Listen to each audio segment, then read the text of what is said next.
આજે આપણે ઝટપટ તૈયાર થઈ જાય અને ઓછી સામગ્રીમાં બને એવી મસ્ત ચટપટી પાઉંભાજી બનાવીશું. તો એના માટે 2 બટાકા બાફીને લીધા છે, કોબીજને એકદમ ઝીણું ઝીણું છીણી લીધું છે અને કાંદા અને ટામેટાની પ્યુરી કરી લીધી છે અને 10 એક કળી લસણની. સૌથી પહેલાં આપણે તેલ લઈશું, એમાં જીરું અને હિંગ નાખીશું. ત્યારબાદ આપણે લસણને વાટીને લેવાનું છે.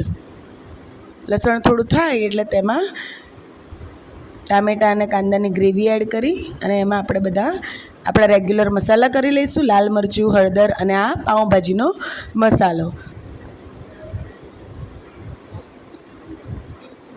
પછી એને બરાબર મિક્સ કરી અને એકદમ તેલ સરસ છૂટું પડે ત્યાં સુધી સીજવા દઈશું. આ એકદમ સરસ તેલ છૂટું પડી ગયું છે. હવે એમાં આપણે ઝીણું ખમણેલું કોબીજ એડ કરી લઈશું અને એને બરાબર મિક્સ કરી લઈશું અને પાછું એને ઢાંકીને 5 મિનિટ થવા દઈશું.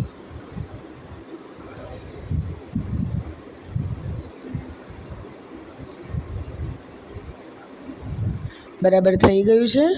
હવે એમાં બાફેલા બટાકા એડ કરી અને એને મેશરની મદદથી બરાબર મેશ કરી લઈશું.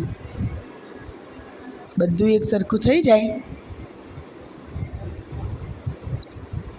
આ બરાબર એક સરખું બધું થઈ ગયું. હવે એમાં આપણને જેવી ગ્રેવી પતલી જાડી જોઈતી હોય એ રીતે પાણી એડ કરી અને પાછું ઢાંકીને એને 5-7 મિનિટ થવા દઈશું.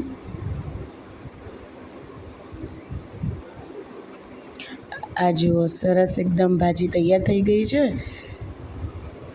હવે આપણે એને સર્વ કરી લઈશું.